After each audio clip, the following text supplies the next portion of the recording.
Hello and welcome to DK Sports Radio. It's the Pitt Show, and I am Matt Grubba, here to take you through all the news in Pitt athletics as the school year is wound down and still have some to talk about. So let's get right to it. First of all, let's thank our sponsor, Bazzi Vreeland & Associates, the exclusive sponsor for coverage of Pitt athletics at DKPittsburghSports.com and DK Radio. With several Pitt alums, homegrown Pittsburgh attorneys, and deep roots in the communities of southwestern Pennsylvania, the attorneys at Bazzi Vreeland & Associates are proud to bring quality coverage of Pitt athletics from the top independent sports website in Pittsburgh. So, I come in here for the Pitt Show with a decision to make. What do I start talking about first? Because, of course, football, basketball, that's what usually everybody wants to talk about, but I have to go with just a heartbreaking weekend for the Pitt softball team, and a double heartbreak. First of all, they make it all the way to the ACC championship game, work through the tournament with wins over North Carolina in the semifinal, and a walk-off win over Virginia Tech in the quarterfinal before that. Here they are on ESPN Saturday. Everybody gets a chance to watch, and when I say everybody, Pitt softball was trending on Twitter locally. I mean, people were actually following this game. They're like, whoa, they're on TV. What is this? Against Florida State, a nationally ranked top 10 team. They have two softball polls, just like in football. There's number 7 in one, number 10 in the other. Florida State had won 4 straight ACC titles. They had earlier in the season, they had a 36-game conference win streak until Pitt snapped it in the regular season. So here you have a chance for Pitt softball really to make a mark. And it's a pitcher's duel through 5 innings. 6th inning comes, the Panthers' offense clicks into gear. They capitalize on the base paths, scoring on wild pitches. It's 4-0 in the middle of the 6th, and you're thinking, wow, Pitt's going to do it. And then all of a sudden, Florida State comes to life. They get 1 run in the 6th, but then the 7th was where the heartbreak came. Just so close for the Panthers. A walk-off home run, a 3-run shot ends the game for Florida State with 2 outs, no less. 1 out away from the Panthers clinching the automatic bid to the NCAA tournament, winning the ACC, which would have been their first ACC tournament win in any sport. Because their one ACC title since joining the conference came in volleyball, a sport that doesn't have a tournament. So, I mean, you're sitting there watching, and you have to commend the Pitt players in that game. Pitcher Kayla Harris threw a great game against a potent offense, and just Anna Shelnut was the girl, the catcher for Florida State, just broke Pitt hearts on Saturday afternoon. But that wasn't the worst of it. You turn around Sunday night, the NCAA selection show, you're thinking, all right, well, Pitt maybe did enough to get themselves in. Turns out the Panthers get in that, we're also familiar with it from basketball, that awful first 4 out category, according to the committee. And now with other sports, they do it much like the basketball show where they talk to the committee chair. And the Panthers were left out, adding insult to injury. Notre Dame was the last team announced on the show, another ACC team who was the only ACC team to get an at-large bid, with Florida State getting the auto bid. And it's just one of those where, so close for the Panthers. It would have only been their second NCAA tournament appearance in the program's 20-year history. Just, a heartbreaker that they don't get in. The knock on the Panthers, according to the committee chair, was lacking a strength of schedule. Clearly the ACC didn't get a lot of respect with only 2 teams getting in, whereas, conferences like the SEC gets all 13 teams in, which is, while it sounds ridiculous when you think of how things go in basketball where it's a little more balanced, that's not that far out of the ordinary. It's actually the second year in a row that's happened.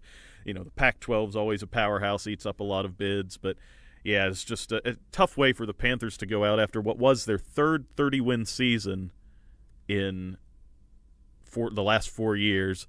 33 wins this year. That's a program that Coach Holly April has going in the right direction. Congratulations to those girls on a great season. Just back-to-back heartbreaks on the weekend is tough. Want to bounce real quickly before we take a break from softball. Also want to touch on, not a lot in the basketball news since the last time we did the show with Malik Ellison saying he was coming back to the team. Been quiet on the basketball front as we record. there might be some news coming later this week just because of the NCAA calendar. For basketball recruiting, a dead period begins on Thursday while the NBA Combine starts, and the only evaluation going on is for the college players leaping to the pros, not the other way around. So potential for news to come out this week ahead of that dead period. The possibility of Jeff Capel landing a transfer still out there. Names have been floated. Former Kentucky five-star recruit Sasha Killia-Jones was in to visit the Panthers over the weekend.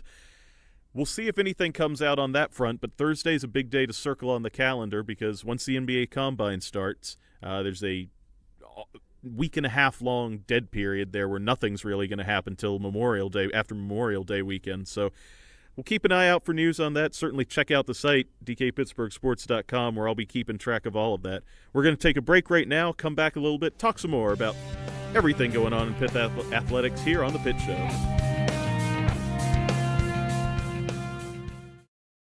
Injured in an accident? Need assistance in preserving your business's interests? Let the attorneys at Bassey, Vreeland & Associates protect your legal rights. For over 65 years, Bassey, Vreeland & Associates has been representing the citizens and businesses of southwestern Pennsylvania. With offices strategically located in Washington and Charleroi, Bassey, Vreeland & Associates can deliver results for you throughout the Pittsburgh area. Visit www.bmvlaw.com or call 724-228-7000 to see how Bassey, Vreeland & Associates can meet your legal needs. Bassey, Vreeland & Associates. We fight, we care, we win. Miller Lite is the original light beer, and we'll always brew it to have more taste, with only 96 calories and 3.2 carbs. Because we believe that if you compromise on taste, you can taste the compromise. Miller Lite. Hold true. Great beer, great responsibility. 2018 Miller Brewing Company, Milwaukee, Wisconsin. Average analysis, 12 fluid ounces. Less than 1 gram protein, 0 grams fat. If you're one of the thousands of Western Pennsylvanians who love to get outdoors, then you need to check out this cool new website, stepoutside.org. Learn where, when, and how you can go camping, hiking, or hunting. Or take part in power sports, shooting sports, or water sports in your local community or across the country at stepoutside.org, where everything you need to know is just a click away. That's stepoutside.org.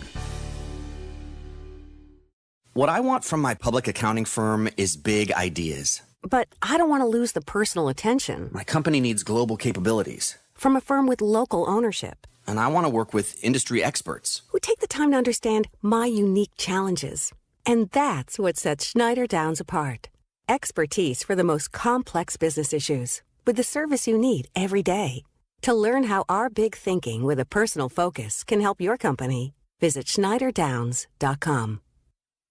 Injured in an accident? Need assistance in preserving your business's interests? Let the attorneys at Bassey, Vreeland & Associates protect your legal rights. For over 65 years, Bassey, Vreeland & Associates has been representing the citizens and businesses of southwestern Pennsylvania. With offices strategically located in Washington and Charleroi, Bassey, Vreeland & Associates can deliver results for you throughout the Pittsburgh area. Visit www.bmvlaw.com or call 724-228-7000 to see how Bassey, Vreeland & Associates can meet your legal needs. Bassey, Vreeland & Associates. We fight, we care, we win.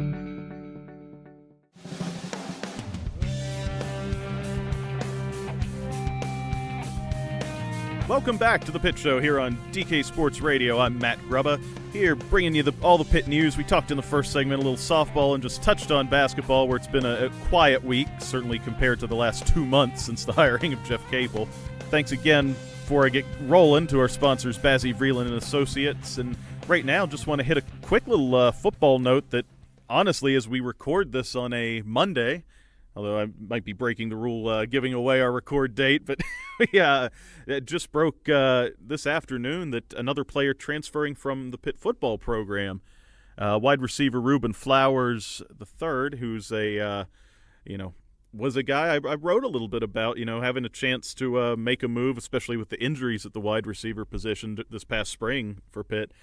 He announced on Twitter on Monday afternoon, saying that he intends to transfer. Very nice note he wrote, thanking the school. Certainly seems to be no bad blood there, but at a position that despite the injuries during spring, it is a crowded position when you consider players like Trey Tipton recovering from injury. Aaron Matthews missed a lot of spring but is expected to be coming back. It will be a tough place for somebody to cut in there. And Flowers, a sophomore, he just decided after spring, it seems like that he's going to pursue another opportunity somewhere else. Gives no indication of any other schools he's looking at in his post, which, again, this is news coming out just Monday afternoon. So not a lot of time. I'm sure he's going to explore his options here with the summer break, being off school.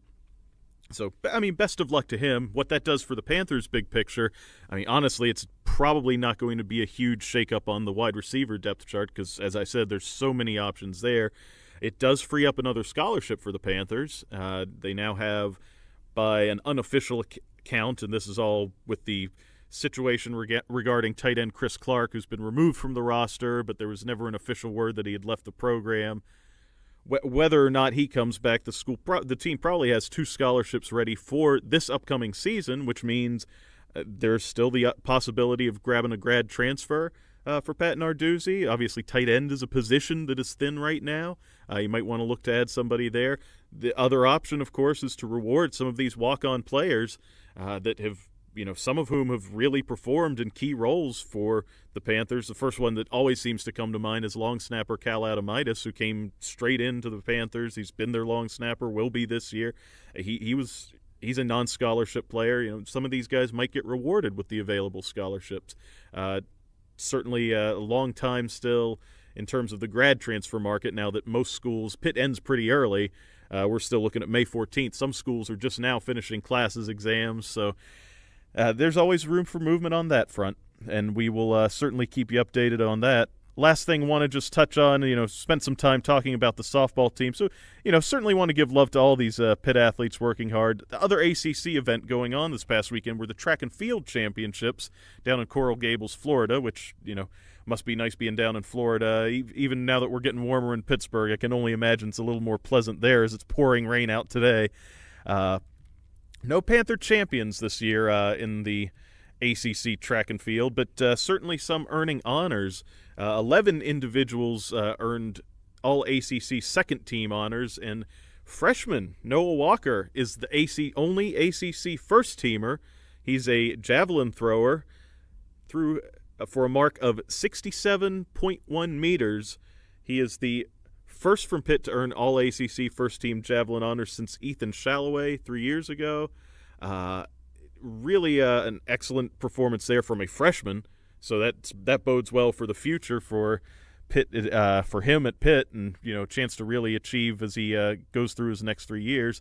Another a silver medalists for the Panthers 4x400 relay team: Dante Watson, Jabari Michael Kensu, Ade Jones Roundtree, and Lonzel Fegan. They missed out on winning the event by 33 hundredths of a second. And that's the sort of margins you deal with when you're talking about top track athletes. But silver medalist with a time of 3 minutes, 7.99 seconds. It's actually the third time in the past 5 years that Pitt has had the silver medalist in the 4x400 relay. So that team will also, look to move on. What a lot of these athletes are looking forward to now, NCAA East preliminary qualifiers, also back in Tampa, May 24th to 26th. That's when we'll really start looking to see some of these athletes can make their way all the way out to the national championships, have a chance to make some noise. Pitt's had a few national semifinalists, even finalists in recent years, so we'll keep an eye out and see if some of these young athletes can make their way on the track.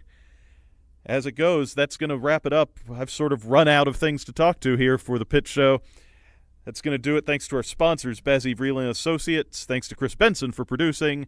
I am Matt Grubba. Thank you for listening. Hope you'll stick around, listen to more of our great content here on DK Sports Radio, and I'll be back next week with more Pitt news here on The Pitt Show.